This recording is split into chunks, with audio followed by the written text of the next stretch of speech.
Hello guys, എന്തൊക്കെയുണ്ട് വിശേഷങ്ങൾ? എല്ലാവരും സുഖമായിട്ടിരിക്കുന്നല്ലോ അല്ലേ? അപ്പോൾ ബാക്കി വന്ന ചോറ് കൊണ്ടുണ്ടല്ലോ അടിപൊളി സോഫ്റ്റായ പുട്ട് എങ്ങനെ തയ്യാറാക്കാമെന്നാണ് കേട്ടോ കാണിക്കാൻ പോകുന്നത്. അപ്പോൾ അതിന് വേണ്ടി ഞാനിവിടെ ഇതാക്കണം കുറച്ച് ചോറെടുത്ത് മാറ്റി വെച്ചിട്ടുണ്ട് കേട്ടോ. അപ്പോൾ ഇത് ഫ്രീസറിൽ വെച്ച് കട്ടായ ചോറായിരുന്നു. അപ്പോൾ തലേന്ന് രാത്രി ഞാൻ പുറത്തെടുത്ത് വെച്ചതായിരുന്നു കേട്ടോ. അപ്പോൾ ഇതൊരു 1.5 കപ്പ് ചോറുണ്ട്. ഫ്രീസറിൽ വെച്ച ചോറായതുകൊണ്ട് തന്നെ അത്യാവശ്യം നനവുണ്ടാവില്ല. ആ ഒരു നനവ് തന്നെ മതി കേട്ടോ, വേറെ വെള്ളമൊന്നും ചേർത്ത് കൊടുക്കേണ്ട ആവശ്യമില്ല. ഇനി ഇതിലേക്ക് ഞാൻ 1 ടേബിൾ സ്പൂണ് വറുത്ത അരിപ്പൊടിയാണ് കേട്ടോ ചേർത്ത് കൊടുക്കുന്നത്. അപ്പോൾ ഇത് കൂടുതലാവാൻ പാടില്ല കേട്ടോ, 1 ടേബിൾ സ്പൂണ് ഇതിലേക്ക് ചേർത്ത് കൊടുക്കുന്നുണ്ട്. ഇനി ഇതിലേക്ക് ആവശ്യത്തിനുള്ള ഉപ്പും കൂടാണ് ചേർത്ത് കൊടുക്കുന്നത്. എന്നിട്ട് ഞാനിതൊന്ന് അടച്ചു വെച്ചിട്ട് നന്നായിട്ടൊന്ന് അടിച്ചെടുക്കുകയാണ് കേട്ടോ. അപ്പോൾ അതായത് ഞാനിവിടെ പൊടിൻ്റെ ഒരു പാകത്തിനുണ്ടല്ലോ കറക്റ്റാക്കി ഞാനിവിടെ അടിച്ചെടുത്തിട്ടുണ്ട് കേട്ടോ. ഇനി ഞാനിത് വേറൊരു പാത്രത്തിലേക്ക് ഇതേപോലെ ഒന്ന് ഇട്ട് കൊടുക്കുകയാണേ. അപ്പോൾ ചെറുതായിട്ട് കട്ട പോലെയൊക്കെ കാണാം, അതൊക്കെ നമുക്ക് റെഡിയാക്കി എടുക്കാം കേട്ടോ. അപ്പോൾ ബാക്കിയുള്ളത് ഞാൻ മൊത്തം അടിച്ചെടുത്തിട്ടുണ്ട്. ഇനി നമുക്ക് എന്ത് ചെയ്യാം, ഇത് കൈ വെച്ചിട്ടൊന്ന് ജസ്റ്റ് ഒന്ന് മിക്സാക്കി കൊടുക്കാം കേട്ടോ. അത് നന്നായി പൊടിഞ്ഞ് തന്നെ കിട്ടിയിട്ടുണ്ട്. അപ്പോൾ ജസ്റ്റ് ഒന്ന് കൈ വെച്ച് ഇതേപോലെ ഒന്ന് റെഡിയാക്കി കൊടുക്കാം കേട്ടോ.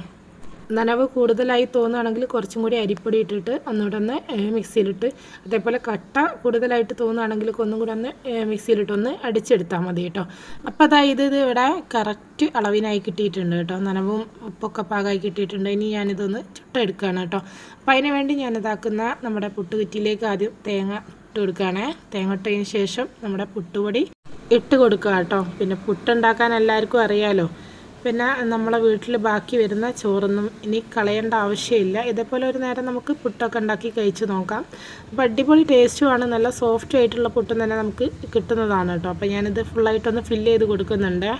ഞാനിപ്പോൾ ഇവിടെ എടുത്തത് മട്ടരിയാണ് കേട്ടോ. അപ്പോൾ നിങ്ങൾക്ക് ഏത് ചോറിൻ്റെ അരി വേണമെങ്കിലും എടുക്കുക കേട്ടോ.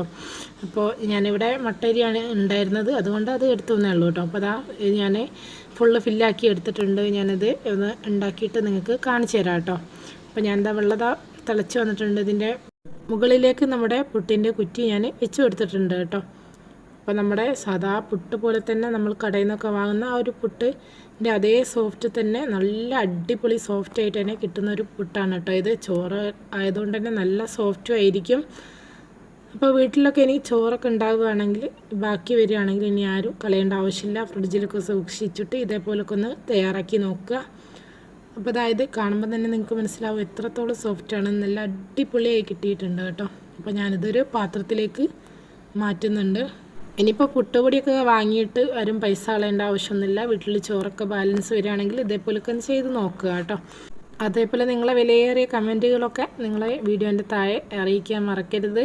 അപ്പോൾ അതാ നമ്മുടെ പുട്ട് ഇവിടെ റെഡി ആയി കിട്ടിയിട്ടുണ്ട്. ഇന്ന് ചിക്കൻ കറിയാണ് കേട്ടോ പുട്ടിൻ്റെ കൂടെ. അടിപൊളി കോമ്പിനേഷൻ തന്നെയല്ലേ. അപ്പോൾ ഇതുപോലെ നല്ല നല്ല റെസിപ്പിയായിട്ട് നമ്മുടെ ചാനൽ സബ്സ്ക്രൈബ് ചെയ്യാൻ മറക്കരുത്. അപ്പോൾ ഇൻഷാ അല്ലാഹ് നല്ലൊരു വീഡിയോ ആയിട്ട് വീണ്ടും കാണാം. Bye bye.